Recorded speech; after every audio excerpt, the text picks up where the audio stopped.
welcome to the NERVIDA podcast, my love. I'm so happy to have you.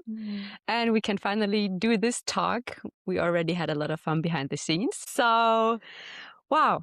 Yes, Johanna Auer, welcome. You are a yoga teacher, you are a fitness trainer, and you are teaching women how to live with their cycle in a more harmonic way. And I want to know that. So I invited you because what you do is amazing. It's so interesting. And I want to learn about that even more. I want my community to get that knowledge. And you're just a cutie and a sunshine person. Thank you so much, first of all, for having me here. I'm so excited that I get the chance to be on a podcast, and especially your podcast. I love that we are here together today and that we can spread the word on cycle syncing and menstrual cycle health, reproductive health. Yeah, I'm so curious about what is going to come up. Yeah, maybe we're going to dive into your story first, because that's always so interesting how women who are holding spaces for other women to heal and to learn them tools and exercises for their healing journey. Most of those women have their own journey and went through some things. And I would love for you maybe to share that first and then to talk about what is our cycle. We don't learn that in school, not really. And there's so much knowledge we don't have as women, but we live in our body every day and we don't really understand it.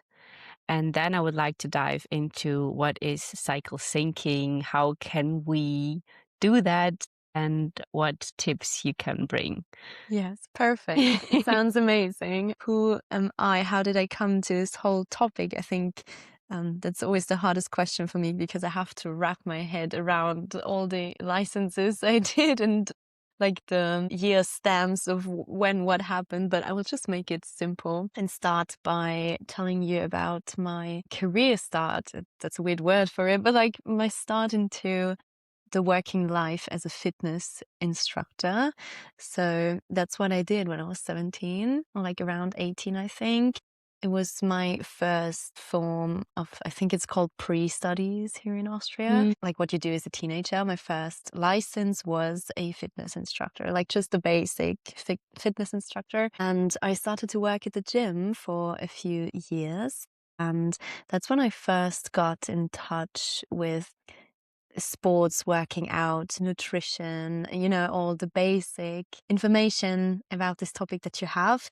I always used to be a sporty person, you have to say. I grew up in a really sporty family. My dad was a football player and my brothers are also really sporty. So it was always a non-negotiable for me, but that is when I took it professionally.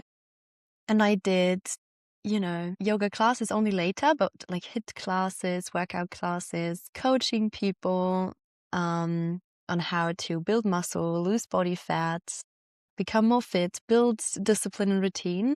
And I got in touch with the problem of women not having the same physique as men pretty soon in my path. So I did coach men and women for sure. And that's when I first started to notice, okay, something works differently for women than it does for men. There was also many women pre-menopause, post-menopause that I got to work with. Biggest chance ever. I learned so much. I loved it. And I really had to find solutions because they did cut the calories. Sometimes we're already on a really low calorie diet and didn't see any progress. So that's what I was confronted with at that very time. And also with my own personal story, because I did exercise every single day of the week. Of course, if you do classes and you're always in your sporty clothes, film videos, you're just really active every day. Very linear. And of course, I tracked my nutrition and I tried to do it all perfectly. And then I also did marathon running for some time, 45 kilometers plus. Wow.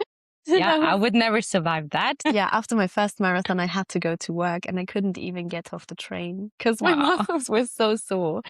Now, I had a lot of energy at that time, seemingly. In reality, I lost my period pretty soon after I started working as a fitness instructor. I mean, I was 17 around that time, so I did not have a super regular cycle yet. I also used to be on birth control. And so things still had to figure themselves out. But by me putting so much active stress on my body, not recovering properly and just doing so much, made my body shut down, and that lasted for a few years. And I was pretty young at that time, so I just accepted my fate, and I didn't see so many negative outcomes yet. Those only came later, but I ignored it and pushed it to the back of my mind for a pretty good time, like a few years.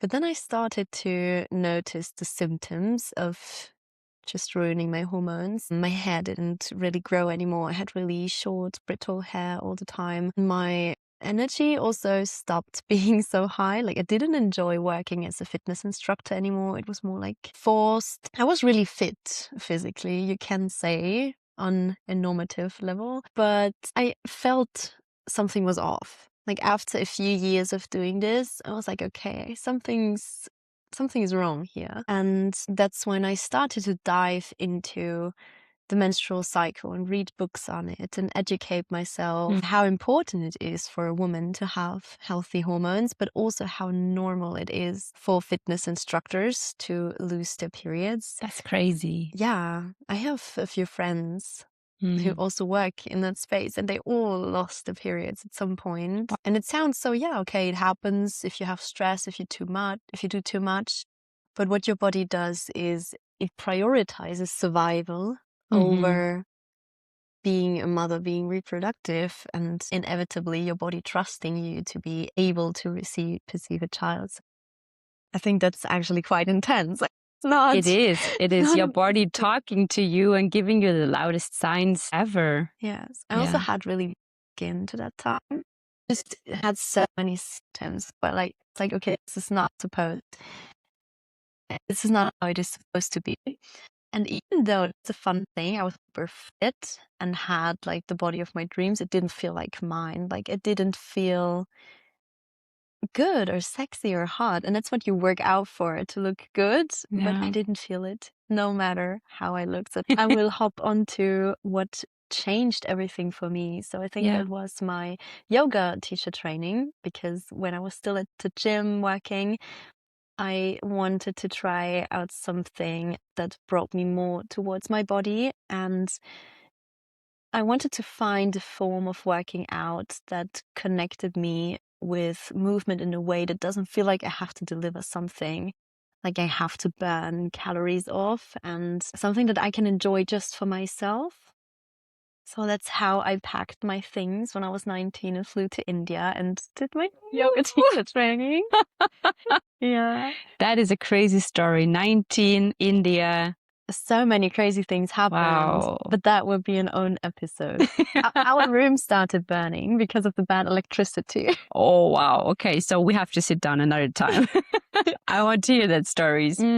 So you went there, you did that instructor. What happened? What was the biggest lesson you learned there? I think that was really when it clicked for me. Girl, you need to change something. Like, this is not health. This is not what, you preach health on such a superficial level by saying you have abs. Like, this is not a necessary sign for health. You know what I mean? I'm not a functioning woman because as a woman you have one more vital sign than men do. Like, we both have vital signs. For example, blood pressure, oxygen in your blood, regular breathing pattern. All of these are signs that your body is doing well and you're good. And women have one more, and it's your menstrual cycle, like a proof of everything is working good and is fine in your body. So that's when I was like, okay, if I really want to teach people how to actually be healthy, I have to address the elephant in the room and dig deeper and look at what the problem is here. And then after I became a yoga teacher, I was still working at the gym for some time, but then I quit and I became self-employed and did my own thing, had more free time to do my own scheduling. I could work out whenever I wanted to. and not be so dependent on HIIT classes and stuff. I still taught yoga, but it shifted a little bit in a different direction, which I really enjoyed.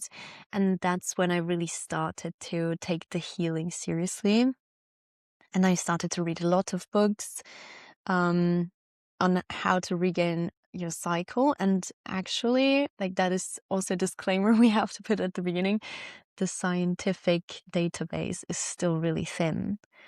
Like everything we say in this episode also, there are backups and studies, but there's so little research to be done, which makes it even more important that we're sitting here today and talk about this, because I bought a book.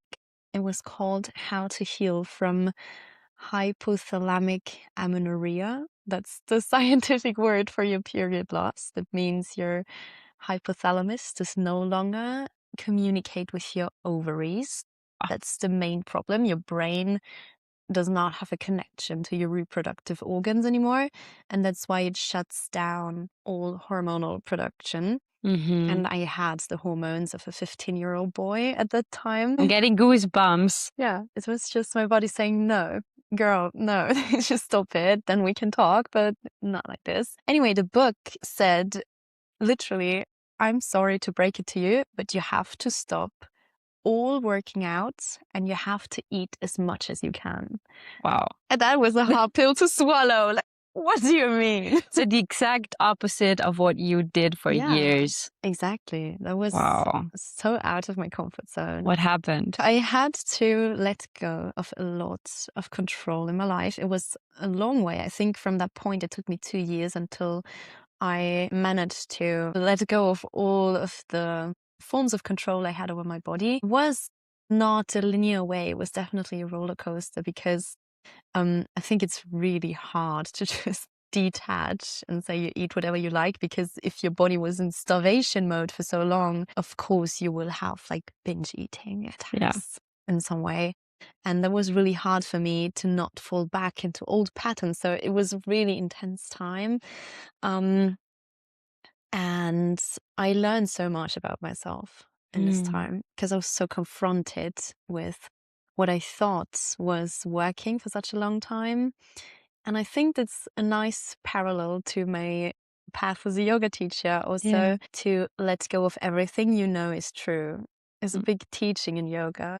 You don't know if what you're doing is like the truth, and to learn to unlearn again. And I had to unlearn so much in this time and start to do things differently. And that's when I started to get into cycle syncing and try to find a way around this, because I didn't feel good, super shredded and controlling over my food and my workouts, but having zero hormonal health, versus being in recovery and eating just whatever, Whatever you can grab. Yeah, and not feeling good. And I did gain 15 kilograms in like 2 months, because my body was just getting it all in. But I did not want to show my body for like 2 years. I was also like, okay, this cannot be right as well. Like, I'm very much for, what is the word again?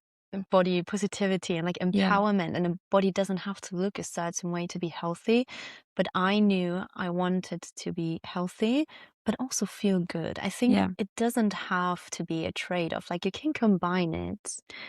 It's about the balance, healthy balance and the feeling, right? So it's not about the number on the scale. No. And it's not about the apps, like you said, having or not having. It is really about how fit do you feel? Do you feel love for your body when you look into the mirror? And see your body is functioning, but also I feel hot. Like, it's my birthright to also like what I see in the mirror. Like, that's such a line I was walking on all the time. And for me personally, cycle syncing is the only thing that helped in the long term find balance between having high energy expenditure workouts, like really pushing myself, and also finding phases of my natural rhythm where I want to calm myself down, slow myself down, and, you know, maybe shift my focus on different aspects and like have the best of both worlds, I think.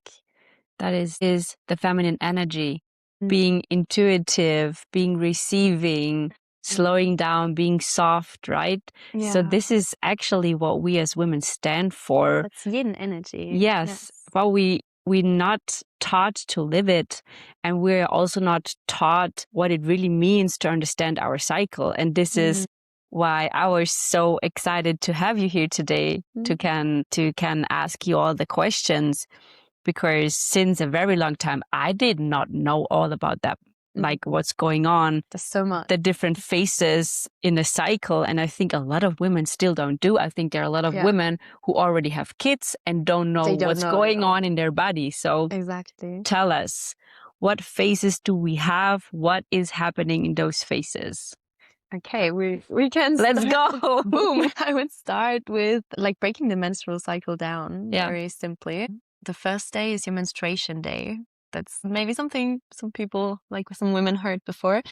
Day 1 of your cycle is menstruation. And side note here, every cycle has a different length. Usually you say around, I think it's 26 to 33, 35 days. Usually it's around 28, like the school book normal number of days. But it's different for every woman. It can change a little bit depending on what, like how much stress you have. I personally have a cycle of like 30 days being on time, like the clock every month. That's what I'm really proud of. So like, spoiler, I do have a super regular cycle now. It's my big achievement. Yeah, but really proud. Be proud of it. And that's healthy. That's a healthy sign. Yeah, but yeah, that's good. Around 28 days.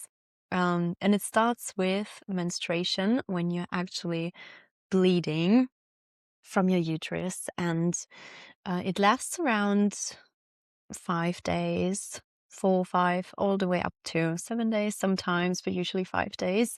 And I love to compare the cycle phases to the nature seasons because it's so easy to understand for beginners who are new to cycle thinking, also about the energy that this phase brings with itself. And it's just really cute. I love that we draw such a parallel to nature. Yeah, basically. That's true. So this is the winter phase, menstrual phase. It's about going inward.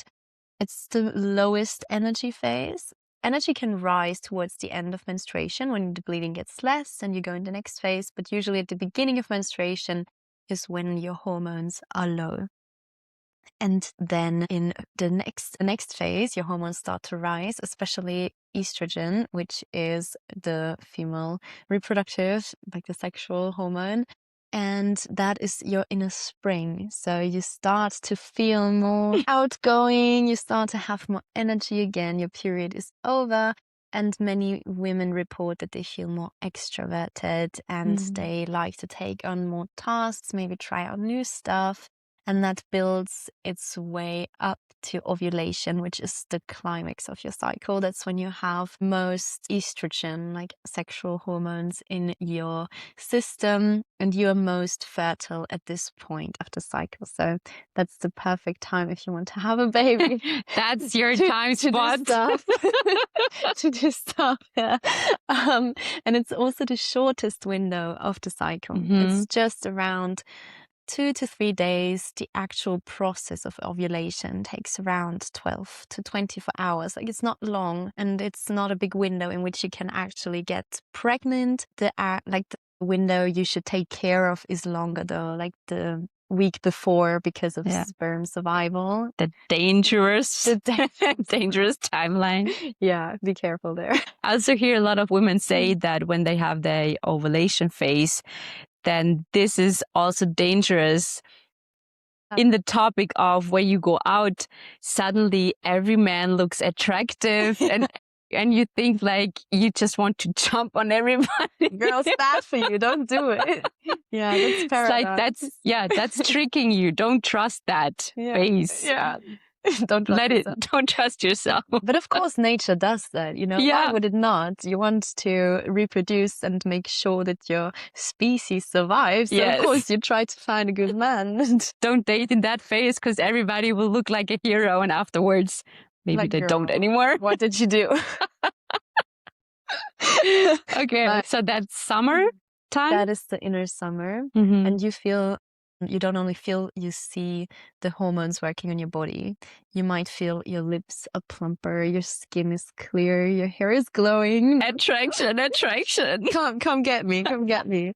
Yeah, it's like with birds when they get like the colorful feathers when they're ready to have like little chicks. I love that. But I think it's the men in the birds that get colorful. And and they do the dances and the singing and be like, hey, I'm a good fit. Hi, look at me. I feel like this in a club when I'm ovulating. Yes, I know that feeling too. Yeah. No, you can really see big shifts when you start observing it. I feel so sorry for, I think, the version of myself that did not see this for such a long time, and also girls and women who did not know about this, and only afterwards it makes sense. Yeah. Like, why was I in the club that one time and I was like, I'm feeling and looking so good, and the other time I was like, no, I want to go home. No, I want to sleep. I'm so overstimulated. You can see patterns in it, and that gives you the ultimate bodily autonomy over your body, in my opinion, to actually have an impact and an influence on how you structure your life, what choices you make, what makes you feel good. You have to have the foundations for that, and like the basic knowledge about what happens in your hormonal system and in your cycle. Yeah, so after that peak is over, the hormone rush is over, we go into the next cycle half. So you can roughly structure it into 2 big cycle halves. So the first half of the cycle we just talked about is the follicular cycle, the follicular phase building up all the way to ovulation. You're feeling good, you're being extroverted, energetic. And the second half of the cycle is really more about slowing down and taking things a bit more easy, getting more sleep. So we get into the fourth cycle. Winter time. No, it's autumn. Oh, it's autumn. Winter we don't menstruation. have Menstruation is winter, spring is follicular, ovulation is summer, and True. autumn is the luteal phase, and that is when the estrogen that was just peaking during ovulation, it falls down, it gets lower, and progesterone starts coming up. And progesterone is the hormone that makes you more sleepy and it's more sedative, and you want to make it more cozy for you because your body at this point does not know yet if you got pregnant, if you did not get pregnant. So just in case, it starts preparing for a possible pregnancy. Like a nest and making it cozy. Exactly. And your uterine lining just only starts to shed and come off when menstruation hits. That's when your hormones are the lowest again. But as I said, progesterone is the dominating hormone in the second half of the cycle. And yeah, that's like the sleepy phase where you might also feel more irritated. Your partner is not looking so sexy anymore, and you're like, no, just leave me alone. I just want to be with myself and with food. Yes, you might need more sleep, but we get to that later, like what you can actually do to support yourself in the phases. Yeah, but this is usually referred to as the irritable phase of your cycle, when you just want to be alone. You're probably more introverted and emotional too. Exactly. Yeah. More sensitive to stuff that would not have bothered you 2 weeks ago. You might not understand the world anymore. That's and also that is the phase where you have to be extra lovely and supporting and understanding with yourself, and don't be so harsh on yourself too. Yeah. Okay. The next question, how do I track that? Like, what possibilities do I have to get to understand in what phase I am actually in? That's a really good question and really important, because I think if you want to do cycle syncing, you have to nail the basics first and see what phase you're in. To break it down, first of all, you should have a natural menstrual cycle if you want to do cycle syncing. It's like the way it's being taught, because you can live non-linear also if you're on a pill or something. Of course, you need deload weeks and chill out from time to time for sure. But if you live with your hormones, we have to be clear about what we talk about, and that is just the natural cycle if you're not on any contraception. And the way you track that is usually with a thermometer. You just measure your body temperature, like a fever thermometer. Oh my God. We hate that word. Yeah. Such a tongue breaker. There's also the tracking rings you put on your finger 24 hours a day. They track your body temperature also, and also vaginal trackers that you leave in during the night. I've also seen it before that promise to be more accurate. I personally do not have a boyfriend right now, so this is also a privileged position to talk from, because I don't have to be super careful, but I still track my cycle for knowledge, and I just do the fever thermometer because your body temperature rises after ovulation. After you're the most fertile, you see the body temperature go up around 0.5 degree Celsius to 1 degree. I'm not 100% sure, but you can see a clear rise in body temperature, and how you know that you are in luteal phase and you are no longer in the dangerous zone. Yeah, and that is pretty reliable for me, but only combined with observing the cervical mucus. So the stuff you find in your underpanties, we all know about it. It changes forms and consistencies and colors. And basically when you have ovulation and you're like in the fertile days, the cervical mucus, you can just take it with the fingers. It's like egg white. Yeah. It's like stringy, and in luteal phase, it's more like a bit more clumpy, and definitely not, you can't pull it apart or something. So there's many ways to observe that, but mostly tracking your cycle in a natural way is the body temperature measuring, cervical mucus observation, and also writing down your periods in a calendar or in the tracking app. Yeah, tracking apps. There are a lot of for free tracking apps. I used to have one too, and that's working pretty well. And I think it's a nice routine to always check in with your body on a daily basis and be like, hey, where am I? What do I need? What can I do for myself today? Yeah, just a little check-in. Yes. Right? The world out there is so fast, and everything is rushing and overloaded. Yeah. And then having these check-ins with your body and be like, hey, what do you need? What do we need? How can I give that to you? Yeah. And we also before talked about discipline.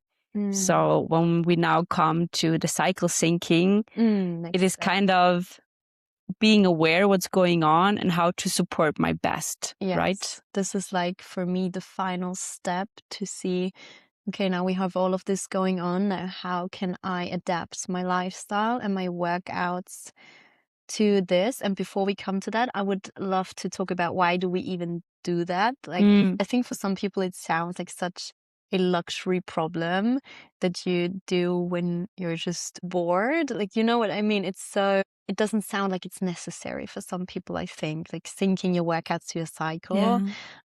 What is the problem that we're solving with that? Because there has to be a reason for it. And for me, the reason I do cycle syncing is that I don't see as good results in my workouts and like my body composition if I don't do cycle syncing. So for me, working with my hormones instead of against them is the only way to actually receive the results I want to desire, because before, nothing really worked. I mean, pushing against my body did work, but I lost my period. So that's not an option. So not really. That's not an option.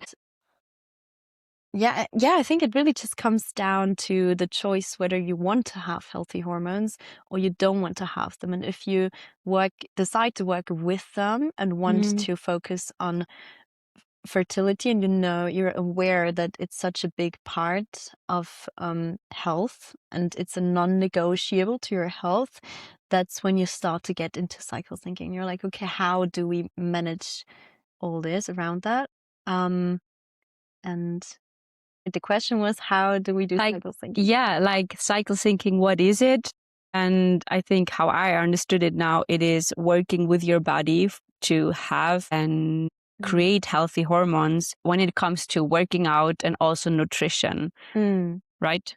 Okay, so what we do specifically is we structure high intensity workouts and pushing ourselves to our limits in the first half of the cycle when estrogen is high, because not only estrogen rises during the time, but also testosterone, which gives you like a drive and the actual want to work out and push yourself. And in the second half of the cycle, you prioritize taking more rest. And I want to say at this point, we do weightlifting, resistance training all the way throughout the cycle, because there are no scientific studies or proof on that you can only build muscle in the first half of the cycle. This is really important to say.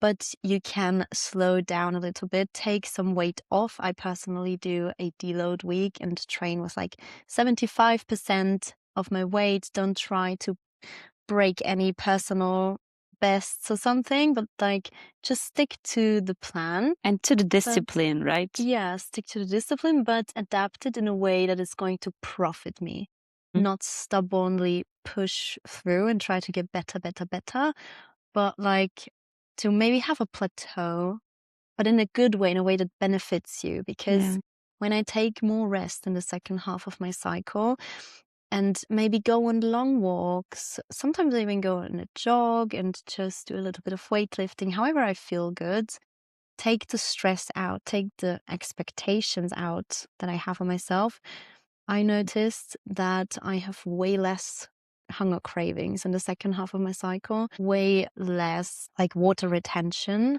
So I feel better overall and I have better results actually. And that is the reason why I do it, because doing less profits me in this way. So I think it's all about not working out harder, but smarter with your hormones that you have. And you also told me that one part of that is that we as women finally come to the point where we eat enough protein because our body needs it, and that we are not restricting ourselves with food or holding ourselves back, just also adapt the nutrition to the cycle syncing lifestyle. Yes, exactly. I mean, there are specific tips on when to take which supplement to, for example, support your ovulation or to support the pre-menstrual phase, like for example, making sure your iron supplies are up, because as women, we lose a lot of iron when we bleed, and magnesium to support your nervous system. But I think the biggest problem that women face in the second half of the cycle is that they are much more hungry than usual. And that has a few reasons. Your basal metabolic rate goes up in the second half of your cycle. So you burn more calories in general. We have like proof on that. And so I think if you have a past with wanting to lose weight and shrink yourself, which is also something we might be doing when we do cycle syncing and talk about getting fit, but you might have the urge to eat less. If your body has more hunger, you maybe have more water retention. Maybe your first urge is like, oh, I need to stop. I need to, maybe skip breakfast or something.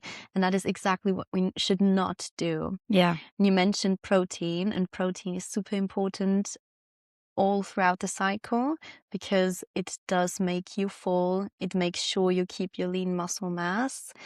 And it's really important to build a lot of stuff in the body, hormones, your hair, your nails. So we prioritize it all the time, but maybe in luteal phase even more.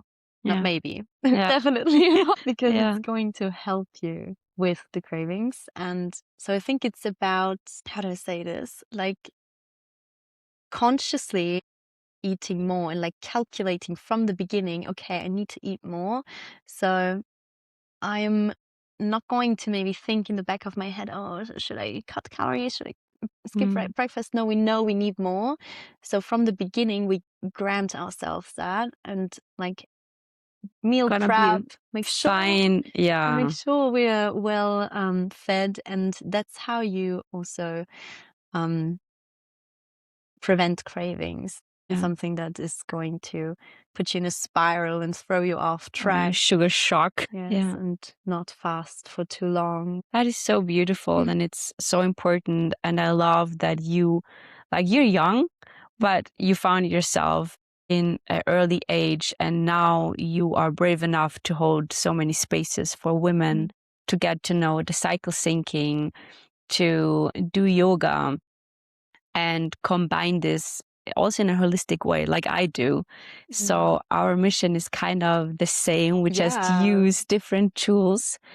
And every woman out there now listening to this and be like, okay, now I have all the information. Now I'm motivated. How do I start? Like, do you have just 1, 2, 3 tips to what they can start doing today to get into the knowledge and using it for them and for their body? So if you want to really start with cycle syncing and you already know your menstrual cycle, it's hard to answer this question because it depends on what woman is asking this question. Like, is she already working out? Is the problem that she's working out too much? Like, where is she standing in her point of the journey?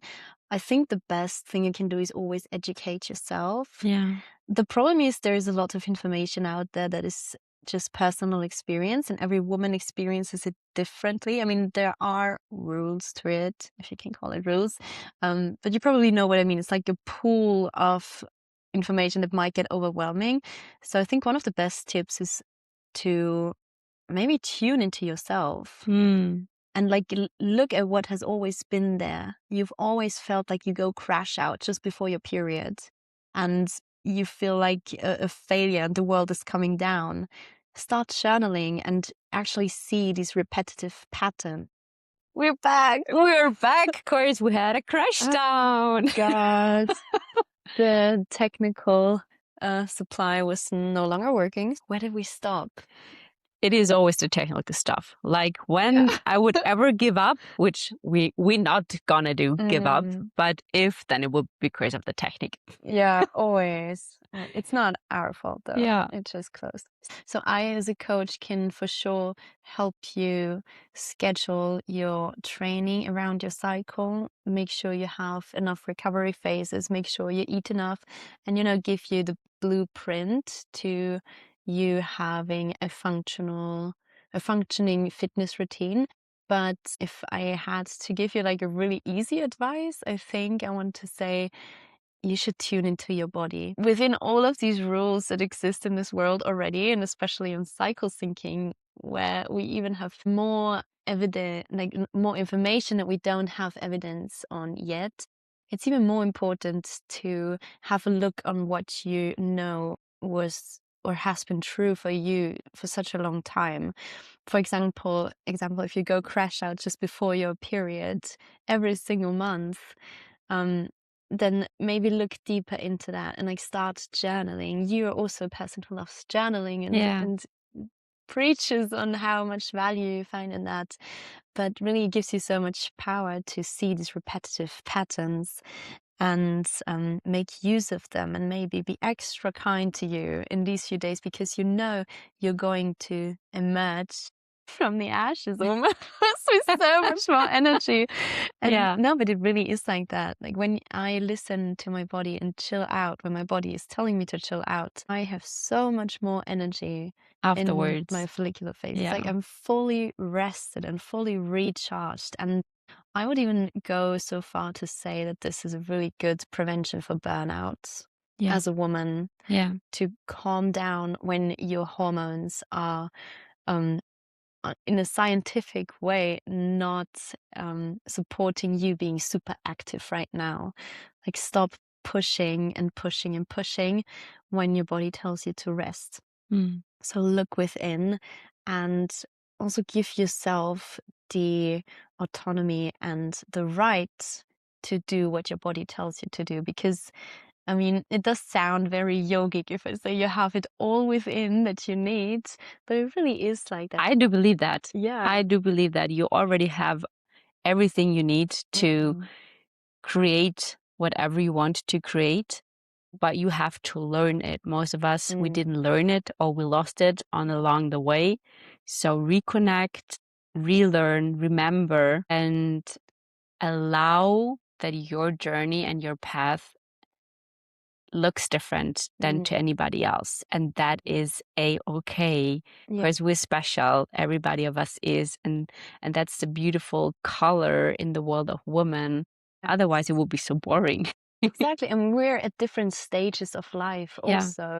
I would definitely get myself a coach on these topics. Coachings are always for me an investment that I have never, ever, ever regretted. Into yourself. Yeah. That's the most important relationship you can ever work on. Yeah. For me, as a person who's had so many coachings herself and had people in fitness surroundings have helped me, and also in health situations help me, it would be wrong of me to say to just tune in and listen to yourself, because I think, of course, it's important and it's a good aspect of it, but allow yourself to receive the help. And if you're super stranded and don't know where to start, actually go get yourself somebody who can help you on that. And invest it in yourself, as you said.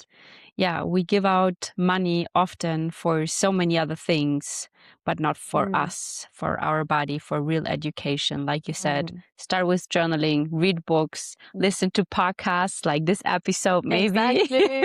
It's for free. And then if you still need you need support, go and ask for it. Going to ask for help is strength. It's not a weakness. Yeah. And I can promise you it pays off. So nice. Yeah, as I said, for me, was the only way to have a sustainable fitness routine that gives me results, that makes me feel good and look good in my body, but also not me having to exchange that for my hormonal health. Like I can have both of it. You just have to have the interest of wanting to have both of it.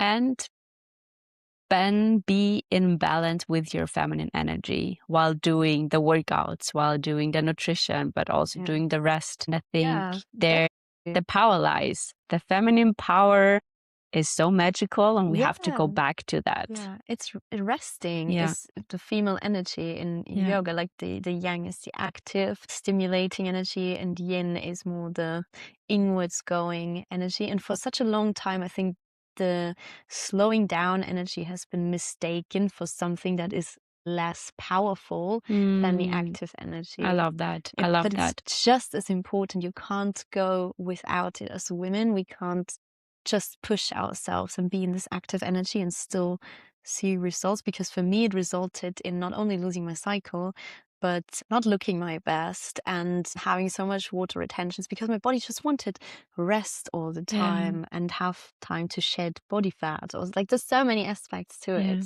So you have actual benefit from resting, because you prevent worse things to happen if you actually do what your body asks you to do. So powerful. And thank you for sharing all this knowledge today with me, with us. Thank you. It's so important. I am craving to learn more, to actually also live after that. Me and my body also had a rough journey, a roller coaster journey. And so that is so magical. And I really love that. So thank you for being here today and sharing. For sure, we're going to do much more projects in the future. Definitely. And combine what we stand for. In the end of every episode, I always ask one question. God. And that one question is, what self-love tip do you give the women listening today or this episode? What is the number one self-love thing you want to... Like an advice? Yeah, like what can you do for yourself? I think I would say to establish the mindset that as a woman, you don't have to make any trade-offs. Like to not think, okay, if I want to be physically fit and have a good body, I have to exchange something for that. Like you can have it all. I think that is something I would give them, not a specific tip, but just the security in your mind to know you can have it all and it's all combinable. Is that a word? Yes, you can combine all of that. Yes, I feel and see that you don't have to choose one box. You can be in so many boxes. You can have it all. Yeah. And my number one rule is find a healthy balance in everything you want, in everything you do, in everything you feel. That's what it is at the end of the day, basically. That is so nice. Yeah, it took a long time for me also to know what balance actually means. Because you're like, balance, blah, blah, blah. I do yoga, so actually embody it and live it in your life and see how much it benefits and influences you. Thank you so much for having me today. Of course. I had such a great time. Thank you for all the work that you do, all the women you invite to this podcast, and the rooms you open, because I think we just have to talk about it more and give women the opportunity to learn about their bodies and inevitably become a better self and more healthier self by giving these resources. So keep up the great work. Thank I love you so much to see all the stuff in the future. Yeah, it's important to share it and to feel seen, to feel understood, and also to know that you're not alone. We are all in this together, and the more we share, the more we open up. We're all women. Yes, the more we can just ride that boat together. Exactly. Have fun while doing it. It doesn't have to be so serious and so strict. We can laugh about it. We can joke about it. We can. We did before the episode, definitely. and invite the fun and the lightness to this journey. Yeah.